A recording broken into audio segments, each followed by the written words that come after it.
Donc, c'est moi qui ai l'immense honneur de euh,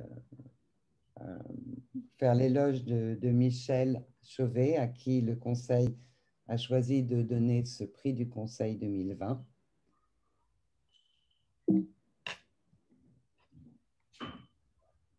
Michel est de formation ingénieur agronome, sorti de l'INA en 1970 avec une spécialisation en économie comparée, ce qui était déjà pas très fréquent. En 1985, il soutient une thèse de troisième cycle en ethno-linguistique. Tout au long de sa carrière, il va mettre cette double formation, rare, au service de la connaissance, essentiellement des plantes cultivées. Il a fait l'essentiel de sa carrière comme ingénieur de recherche à l'INRA de Montpellier, dont il est aujourd'hui retraité. Après une coopération militaire au Nicaragua, il a été chef du secteur légumes et semences potagères au Centre français du commerce extérieur à Paris. Puis de 1972 à 1982, en qualité de chargé de mission, il a contribué à la création du Bureau des ressources génétiques, qui est aujourd'hui intégré dans la FRB, la Fondation pour la recherche sur la biodiversité, contribuant avec d'autres à militer pour la sauvegarde des variétés végétales. De 1983 à 1999, il a été membre de la délégation officielle française pour la négociation de la Convention sur la diversité biologique et du traité international sur les ressources phylogénétiques, puis membre de la conférence des parties. De 1999 à 1999 à 2003, il a été ethnobotaniste à l'INRA Communication à Montpellier et il a ensuite été nommé conseiller scientifique à Agropolis Museum, le musée des agricultures et des alimentations du monde de 2003 à 2007. De 2007 à 2008, il a été chargé de mission pour la diffusion de la culture scientifique et technique à l'Agropolis international. Il a ensuite, dans le cadre de l'UMR AMAP à Montpellier, été en charge du programme PlanteNet pour les bases de données sur les plantes utiles entre 2008 et 2016. Parallèlement, entre 2000 et 2010, il a assuré la mission de chef de programme Prota France, un programme exemplaire d'inventaire des plantes utiles d'Afrique tropicale. Son engagement dans la société civile et la diffusion de la culture scientifique s'est aussi exprimé dans l'engagement associatif. Michel est membre de la commission scientifique de Tela Botanica, membre du conseil scientifique du Conservatoire des collections végétales, activement impliqué dans l'association régionale des écologistes de Leuzière et dans la Société d'horticulture et d'histoire naturelle de l'Hérault et dans la Société nationale d'horticulture de France. Il anime aujourd'hui avec engagement et ténacité, et Dieu sait qu'il en faut, le site PlantUse qu'il nous présentera et dont l'objectif est de mettre à la disposition par une encyclopédie collaborative en licence libre un corpus de connaissances sur l'ensemble des ressources végétales de la planète, qui inclut aussi bien les aspects botaniques qu'agronomiques, ethnobotaniques, linguistiques, historiques ou culturels. Sa bibliographie reflète sa longue et riche carrière, et il est presque impossible dans le temps imparti de citer toutes ses publications. J'y distingue cependant quelques lignes de force qui me semblent traverser son œuvre et que je souhaite souligner.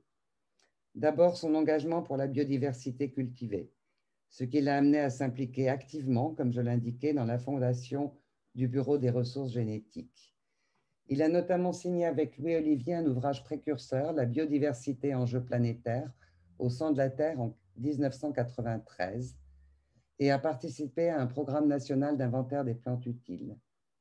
Il a collaboré ou été l'instigateur de différents ouvrages collectifs ou colloques sur le sujet.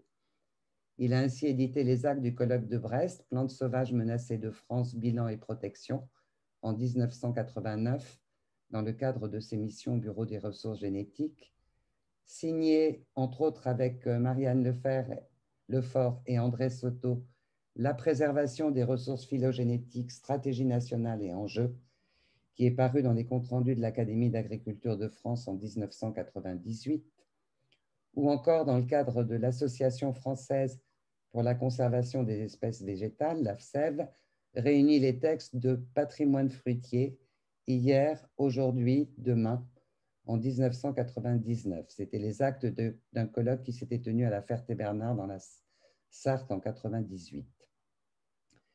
Ces positions ont toujours porté une voix réfléchie, nuancée, pour éclairer le débat public, par exemple avec le maintien de la diversité, controverses et politiques actuelles, avec André Charrier, qui est paru dans Économie rurale en 1992, ou sa contribution à l'agriculture et la gestion des ressources renouvelables, qui est une session tenue en 1991, organisée par Marie-Vonne Bodigel, avec la collaboration de Michel Griffon et de Pierre Muller. Ses recherches personnelles ensuite sur les plantes cultivées qui l'ont amené à mettre en lumière souvent l'histoire d'un patrimoine ordinaire ancré dans l'histoire des hommes, avec par exemple du chou à la choucroute, la saga d'un légume fermenté en Europe, qui est paru dans Les fermentations au service des produits du terroir, collection dirigée par Marie-Christine Montel, Joseph Bonnemer et Claude Béranger, ou l'oignon Ayum Cepa, groupe Cepa, à Yassé, avec François Boulineau, Richard Brand, Armand Chenel et plusieurs autres collègues, dans l'histoire et l'amélioration de 50 plantes cultivées, édité en 2006, ou encore le point sur la nomenclature des haricots à l'occasion de la parution de la monographie de Maréchal Macherpa Estaigné en 1982 dans la revue Jadba. Et enfin, son rôle de diffuseur de la culture scientifique. Michel a toujours fait œuvre de passeur, comme il le fait encore aujourd'hui avec Plant Use. On lui doit l'introduction et les commentaires de la réédition de la traduction de 1932 de l'ouvrage d'Adam Maurizio, Histoire de l'alimentation végétale depuis la préhistoire jusqu'à nos jours, paru chez Ulmer en 2019. La contribution de Michel aide à replacer ce livre dans son contexte, mais aussi à souligner les erreurs de la traduction, car il a travaillé pour ce faire sur les versions originales de 1926 en polonais et de 1927 en allemand. Il va également savoir revisiter les grands classiques, comme il le fait pour l'ouvrage de De Candolle, L'origine des plantes cultivées d'Alphonse de Candolle, Comment lire ce classique un siècle après sa parution, publication parue en 1998. Ou mettre à disposition en français, en en assurant la traduction, l'ouvrage de référence de Daniel Zohary et Michael Hopf, Domestication of Plants in the Old World. Sa contribution à PROTA, donc les Plant Resources of Tropical Africa, les ressources végétales de l'Afrique tropicale, s'inscrit dans cette dynamique.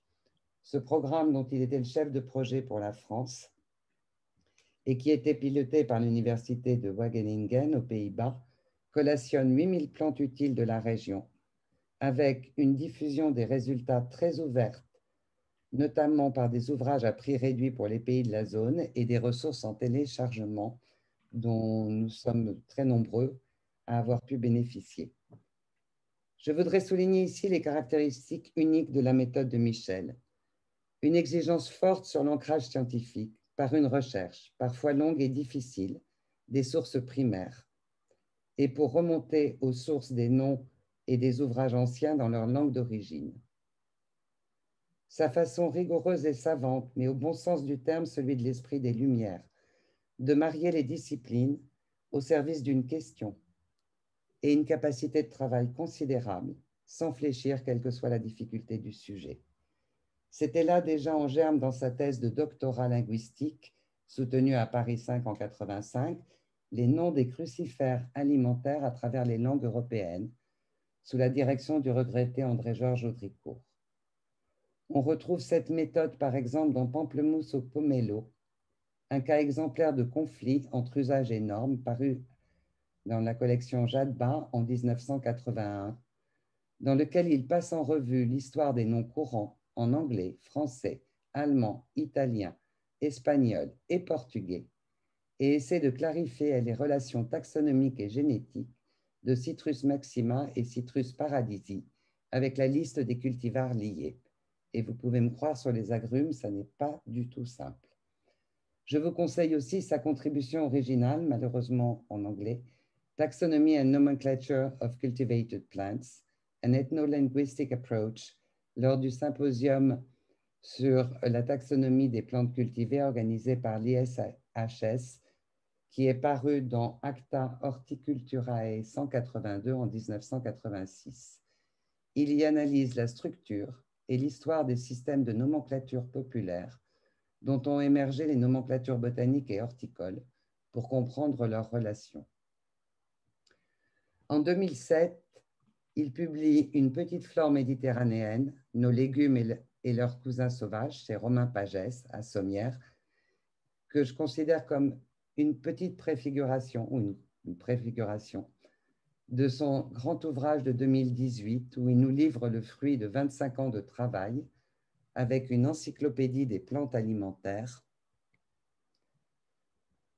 paru chez Belin à Paris et qui restera longtemps une référence majeure dans ce domaine. C'est un outil de travail exceptionnel. Michel Chauvet est un chercheur hors cadre et hors définition qui a consacré sa vie à ce sujet complexe mais tellement riche des plantes intimement liées à l'histoire des hommes. Précurseur, il s'est consacré au sujet de la biodiversité cultivée bien avant que ceci soit à la mode. Chercheur infatigable, ethnobotaniste, il s'est fait linguiste pour étudier les noms populaires et vernaculaires des plantes.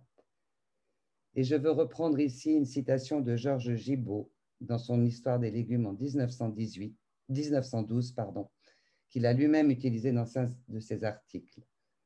Depuis le point initial de leur mise en culture jusqu'au moment présent, combien d'étapes dont le souvenir est à jamais perdu. On aurait désiré pouvoir les suivre dans leur migration chez les différents peuples, voir leurs transformations successives sous l'influence du changement de milieu, assister à la naissance des variétés de plus en plus améliorées par l'effet de la sélection naturelle ou par la main intelligente de l'homme. Une telle histoire complète des végétaux cultivés, si elle était possible, serait en même temps une véritable histoire de civilisation. En lui remettant ce prix du Conseil, nous avons voulu reconnaître et honorer la vie de recherche de Michel, qui a largement contribué à ouvrir cette fenêtre de Georges Gibault sur un pan souvent méconnu de notre histoire et de la botanique, ces plantes alimentaires. Merci. Michel, c'est avec un grand plaisir qu'on te remet ce prix du Conseil. Oui, vous m'entendez? Oui, très bien. Oui, écoute, j'aurai l'occasion largement de m'exprimer tout à l'heure en présentant Plant Use. Donc là, je souhaite simplement dire à quel point je me sens ému et honoré par la Société botanique de France. Effectivement, bon, mon encyclopédie, j'ai mis 25 ans à l'écrire, souvent dans dans l'indifférence ou où les gens se demandaient vraiment si cette arlésienne allait enfin voir le jour. Mais voilà, c'est fait. Malheureusement, bon, le lancement est un peu perturbé par le confinement, mais bon, je pense que ça, dans quelques années, on n'en parlera plus et qu'elle continuera sa vie. Merci beaucoup. Alors, effectivement, c'est beaucoup moins agréable qu'une remise en présence et il faudra qu'on fasse quelque chose à un moment où la présence deviendra possible. Mais je voulais vraiment souligner l'originalité de ce travail et je vous conseille vivement l'encyclopédie des plantes alimentaires. C'est quelque chose qu'on garde dans sa bibliothèque, à quoi on revient souvent, qu'on lit avec plaisir. Oui, je la consulte régulièrement chez moi. Oui, c'est vraiment un ouvrage de référence et je pense que ça le restera longtemps et que peut-être, voilà, dans 100 ans à la Société botanique de France, il y a quelqu'un qui reprendra l'encyclopédie des plantes alimentaires et qui dira comment la relire un siècle après.